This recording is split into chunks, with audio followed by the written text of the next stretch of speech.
Imagine a world where survival was a daily gamble, a place where giant saber-toothed cats prowled the grasslands, where towering hyenas could crush bones with a single bite, and where a single moment of carelessness could cost not just your life, but the lives of your children. In this dangerous world, the very first humans were not kings of the planet. They were prey, and yet, somehow, they endured. The question is, how did they defend their young in a world built to destroy them? To answer this, we must journey back millions of years, into a time before cities, before villages, even before language, a time when survival itself was humanity's greatest invention. Picture the African savanna 2 million years ago. The air is dry, the grasslands stretch endlessly, and herds of giant elephants and antelopes roam the plains. But hiding in the tall grass are predators, lions even larger than those we know today, packs of wild dogs, and crocodiles waiting at every watering hole. For our ancestors, Australopithecus and later Homo erectus, raising a child in this world meant constant vigilance. A baby's cry, so innocent to us today, was an alarm bell to predators. Mothers carried their infants high on their hips, using their arms as shields, while groups moved together to form a living wall around their most vulnerable. Unlike many other primates, human children were born extremely helpless. They could not walk, run, or cling tightly on their own. So the entire tribe became a shield. But how exactly did they fight back? Without sharp claws or strong fangs, the first humans had to use what nature gave them: their minds, their cooperation, and whatever the land could provide.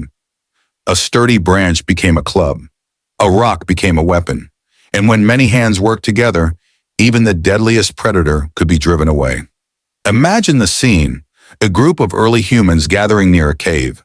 Suddenly, a saber-toothed cat approaches, its eyes locked on the smallest child at the edge of the group. The adults shout, waving their arms, throwing stones, beating the ground with sticks. Their voices rise into a terrifying chorus, echoing across the valley. The cat hesitates. One human against it would be no match. But 20 humans, united as one? That was something even predators learned to fear.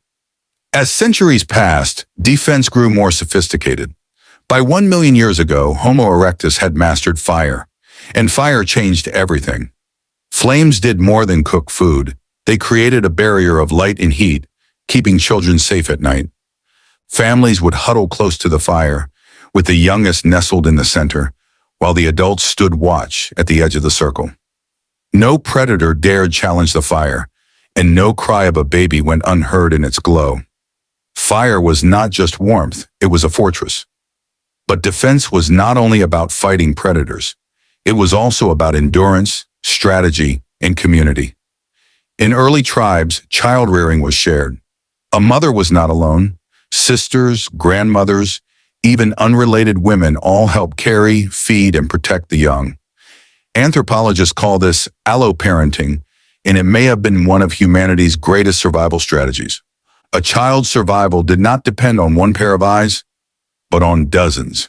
If danger appeared from the forest, there was always someone to see it first. Fast forward to the Neanderthals, our close cousins. Living in the harsh Ice Age environments of Europe, they faced dangers of a different kind: freezing cold, avalanches, and massive beasts like woolly rhinos and cave bears. To protect their children, Neanderthals built shelters deep within caves, blocking the entrances with stones and wooden barriers. They crafted weapons, spears hardened in fire, and hunted in groups to ensure food security. For them, defending the young was not only about guarding against predators, but about providing warmth, nutrition, and care in a deadly climate. And then came us, Homo sapiens. With sharper minds and complex language, our ancestors could plan, coordinate, and warn of danger in ways no other species could. A whispered alert, a hand signal, a cry of warning. Communication turned survival into strategy. Children were hidden in safe spots while adults formed hunting parties. Traps were set around camps, and when rival groups of humans threatened their territory, alliances were forged to protect not just one child, but entire generations. Defending children was not only physical, it was emotional. The bond between parent and child, between tribe and offspring, grew into something deeper than mere instinct. Archaeological evidence shows that even in ancient times, humans cared for sick or disabled children, protecting them long past the point of survival value. Why? Because humanity was not just about survival of the fittest. It was about survival of the most united. Love itself became a weapon. But make no mistake, life was still brutal. Child mortality was staggering. Many never lived past their first years. A fever, a fall, or a predator strike could wipe out a family line. And yet, despite all this, humans pressed forward. They adapted. They invented new ways to guard their future. Stone tools became sharper, spears longer, shelters stronger. Over time, defense was no longer just about reacting to danger. It was about preventing it. The safest places were chosen for camps, water sources were carefully guarded, and hunting routes were scouted in advance. Think about this. Every single one of us alive today is here because countless generations of humans succeeded in protecting their young. Every fire lit, every stone thrown, every shelter built, every sacrifice made, it was all for the survival of children. We are the living proof of their success. Now look around at the world today. Cameras watch our babies. Alarms protect our homes. Medicine shields our children from disease.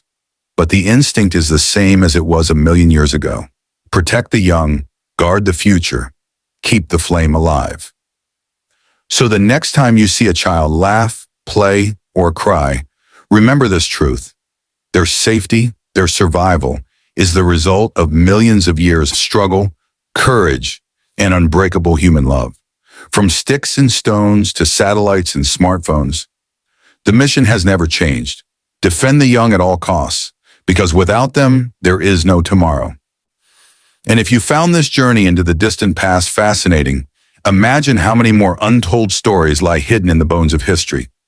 Make sure to like, share, and subscribe so you never miss a chance to uncover the secrets of our ancestors. Humanity's story is far from over, and together we'll keep exploring it.